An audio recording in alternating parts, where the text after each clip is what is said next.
Y'all know everybody, their mama, their cousin, and their favorite sibling all have what?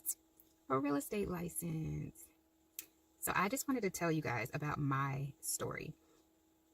Why I decided to get into real estate and the transition from working a job, like a 9-to-5 job, to being a realtor full-time. So if you want to hear my story, stay tuned.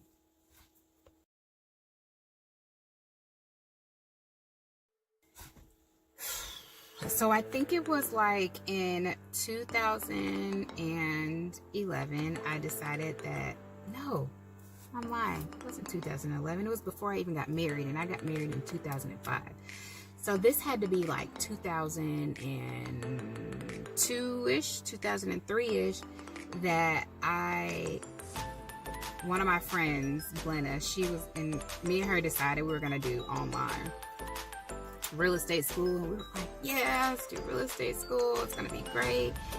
And then there was a murder. 2 agents on site in a new construction development were tied up and murdered. And that very next day, I was like, oh no, that's not going to be me. I am not going to die sitting at nobody's house. So at that moment, I allowed fear to stop me, because I was just thinking like, man, if I would have started that long ago, like where I could be in the industry, what levels I could have excelled to by now, but I allowed fear to keep me at a desk for many, many years to follow. So rewind, my mother is actually an interior designer. We moved to Atlanta in 96, and that's what she does. So growing up, just from California to Rhode Island, born in Rhode Island, raised in Cali. So you'll see me say Cali girl, or I'm very familiar with Northerners because both parents of mine are both from up north. But I have all different types of home styles in my head, fashion styles for the home decor. Growing up, we went in and out of like mansions, just open houses, being in different amazing style homes. And I knew that I loved homes. I didn't really want to do exactly what my mom was doing. However, I do have the skills to decorate or to design a home, because of course I've been around one of Atlanta's best designers forever. And she just started her magazine, Curated Quarters, on Instagram. It's the first Black interior design magazine. So if you're looking for a designer to do something with your home, check out that page. Lots of plugs. Anyway, so I knew that I loved homes and houses. Then my whole life, I've always been into customer care, customer service. I've been the one that can calm down situations, keep calm in the midst of the storm, and make my customer happy. And that's one of my favorite parts of real estate, is that there could definitely be turmoil going on, and I just have a special peace in that storm, and just know that it's going to be okay and that things are going to work out the way that they're supposed to. And even working with clients that are, every client is different, and I value that, and I take on every challenging client or clients that some may seem to be difficult, but I love it. I love the opportunity to be able to serve them and to help them and provide them with the same exact client care that I would the most commonest person. I've had disrespectful clients. I've had high-strung clients, peaceable, well-mannered clients. I can take all of them because of my background. So I knew, one thing I know is that I'm not a salesperson. I worked at a call center one time. Y'all like my blingy pin? Realtor. Anyway, so I worked at a call center, and I was always like number 1 on the charts. And it wasn't because I really sold anything. It was just because I talked to the people, and they were like, we like you, we trust you, we want to sign up with with you. I was just like, oh, thanks, guys. Moving forward, to me, getting my real estate license, going to school, I actually went online because it was easier. I have 2 kids. They were already in daycare, aftercare, and then trying to find time to go to a class, which would have been better for me because of my learning style. But I ended up going online, and I had to extend it because I majorly procrastinated, and I ran out of time and had to pay for an extension. So, yeah. So once I finally finished my classes, I took a cram course, finally passed my exam, and I continued to work my job. I had one client, and I was like, man, how am I going to get clients? Where are they going to come from? And I can remember sitting at my desk like, I don't want to be here. I'm like, I don't want to be here anymore. Like, I went to school, I got my license. Like, there's so much more money to be made. I just really felt like I was in bondage, sitting at my desk every day. I would tell my boss, like, oh my God, this is bondage for me. Like, she's like, oh, Shana, Then I started getting more involved, getting a few more clients, working with them. But it was like working with them after work, on the weekends, at night. But some of them, they kind of worked out because they worked too.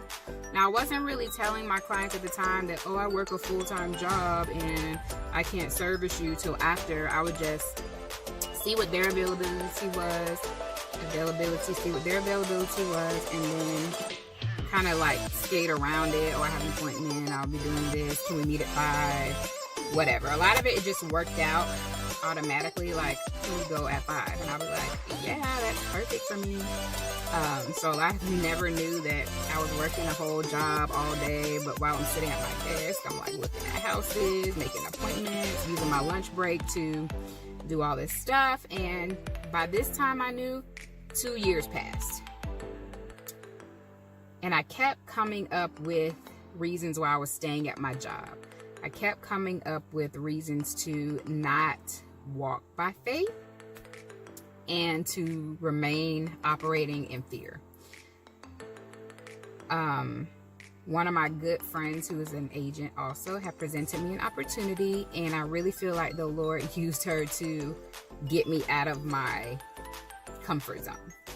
And she was a new home salesperson and wanted me to be her assistant. Not work for the new construction company, but work for her privately. So we did that for a month. It didn't really go as I planned, or maybe however she planned it. But anyway, I just really feel like the Lord used her to pull me out of that desk job. So like when she offered me that opportunity, I was like, okay,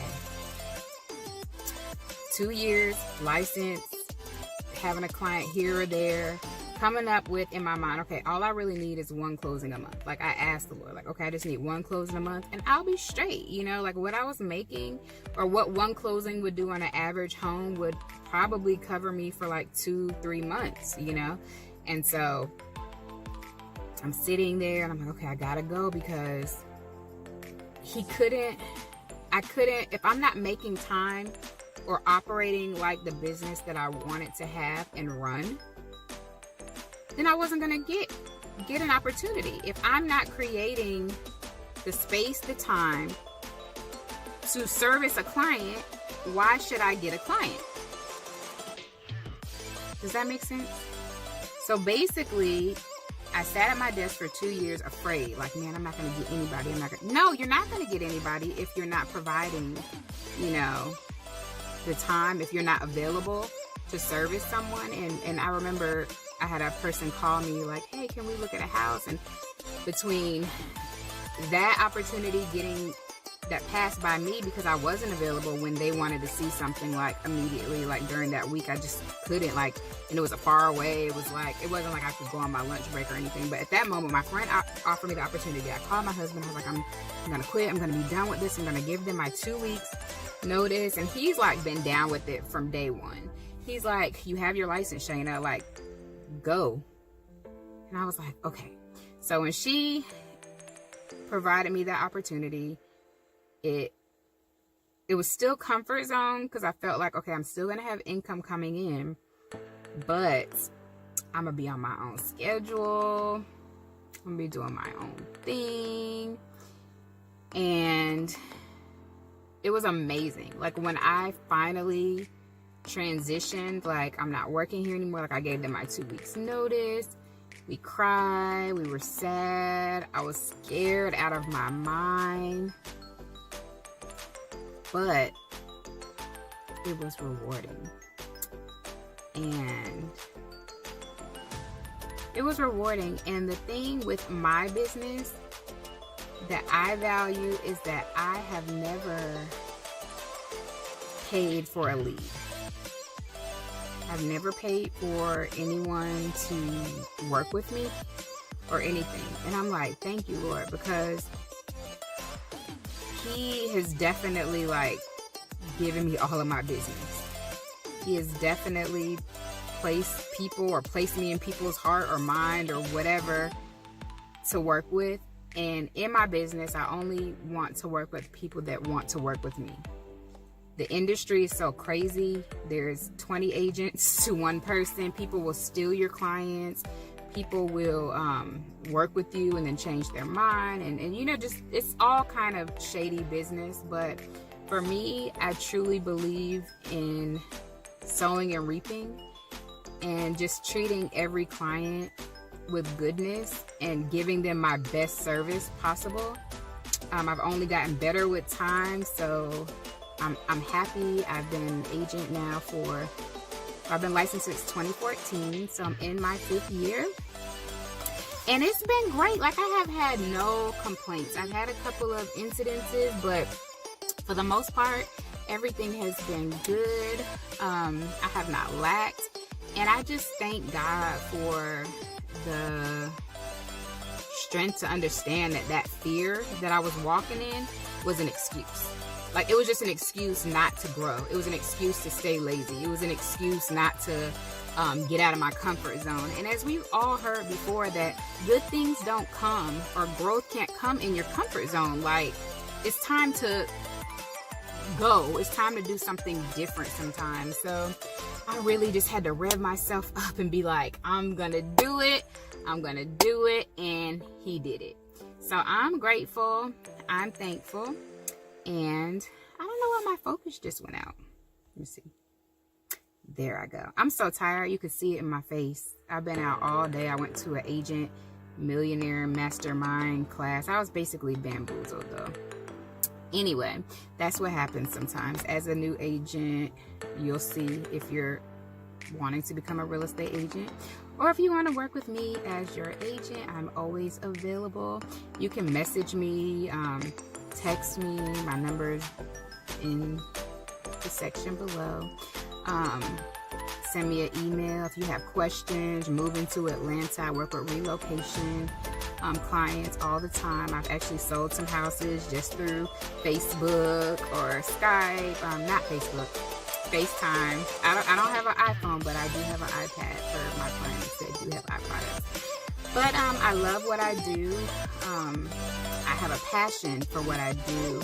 It's more than just a side hustle. It's not just, oh, I'm gonna have my real estate license on the side to bring some extra money in my house. But no, it's something that I'm truly passionate about. I love, love, love my job. I love, it's just rewarding for me to help people in the process. And so, yeah, that's what it is for me. It's a passion. It's not a side gig. It's not just something I do, but this is what I do, like all the time. But I've always loved real estate, always looking up houses from before I was even 18, just finding ways to look at houses, stopping at open houses. Oh, I just wanted to see, I want to see the model home and the new constructions or whatever. But anyway, I'm too chatty tonight, so it's time for me to go in the house and go to bed. So if you are an agent, or maybe you're working your job and trying to make the shift, I wouldn't suggest to do anything outside of the right timing now, because you won't be coming to me talking about you need your bills paid or you're broke. But have the other part about it is that I have a husband. I have a husband who has an income that comes in every month. So that's the difference. Okay, so I forgot to say that. But I do have income that's going to come in regardless if I'm making deals happen or not.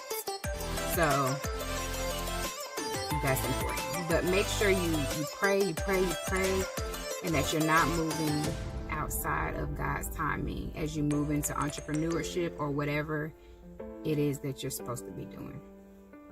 All right, till next time.